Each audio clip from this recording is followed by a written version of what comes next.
Self doctor Niharika Goyal. I am a dermatologist. I practice in Ashok Vihar Delhi. आज हम stretch marks के बारे में बात करने वाले हैं, जो कि एक कॉमन प्रॉब्लम है जो हम मेजॉरिटी ऑफ द फीमेल्स में ज़्यादा देखते हैं। ऐसा नहीं है कि मेल्स में नहीं होती है ये प्रॉब्लम, बट फीमेल्स में we see is more commonly.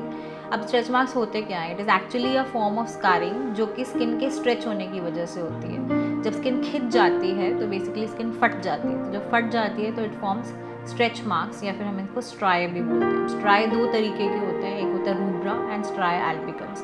तो जो इनिशियल स्टेजेस में स्ट्रेच मार्क्स होते हैं वो रेड होते हैं, तो इसलिए उनको स्ट्राई रूब्रा बोला जाता है। जैसे जैसे वो मैच्योर हो जाते हैं वो वाइट कन्वर्ट हो जाते हैं, उनको स्ट्राई एल्बिकन्स बोलते हैं। अब स्ट्रेच मार्क्स होते किन लोगों को हैं? जो एकदम से रैपिड वेट गेन करते हैं या रैपिड वेट लॉस करते हैं, प्यूबर्टी की स्पर्ट आती है, जैसे आपने एकदम से हाइट गेन कर ली तो आपके बैक पे स्ट्रेच मार्क्स आ सकते हैं, आर्म्स पे आ सकते हैं, बटक्स पे आ सकते हैं। फीमेल्स के अंदर कॉमनली प्रेगनेंसी में देखे जाते हैं, जो कि स्टमक एंड ब्रेस्ट एरिया पे कॉमन होते हैं, इंक्लूडिंग योर थाई एरियाज। कुछ ड्रग्स यानी दवाइयों का भी साइड इफ़ेक्ट्स हो सकते हैं स्ट्रेच मार्क्स, जैसे कि आपने ओरल स्टेरॉइड्स लिए या फिर आप बहुत लंबे समय से टॉपिकल स्टेरॉइड यानी लगाने वाला स्टेरॉइड अगर अपनी स्किन पे लगा रहे हैं तो भी स्किन फट सकती है और स्ट्रेच मार्क्स फॉर्म कर सकती है। तो हर किसी को तो स्ट्रेच मार्क होते नहीं है, तो it also depends on your genetics also and your skin का हाइड्रेशन एंड इलास्टिसिटी लेवल, कि किसको स्ट्रेच मार्क होगा और किसको स्ट्रेच मार्क नहीं होगा। अब स्ट्रेच मार्क्स का ट्रीटमेंट क्या होता है?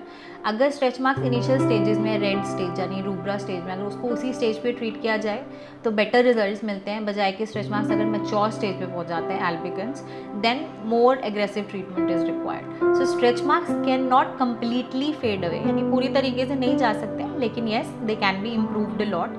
तो क्या ट्रीटमेंट्स होते हैं? इनिशियल स्टेजेस में स्किन को हाइड्रेट रखना, यानी कि मॉइस्चराइज़र लगाना बार बार, है ना, और उसके अलावा आप उसमें रेटिनॉल बेस्ड क्रीम लगा सकते हैं।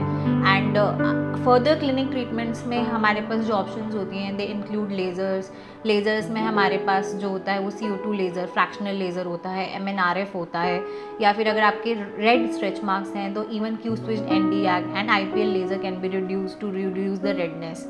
उसके अलावा micro needling is another procedure जो कि डर्मापेन या फिर डर्मा रोलर के द्वारा की जा सकती है।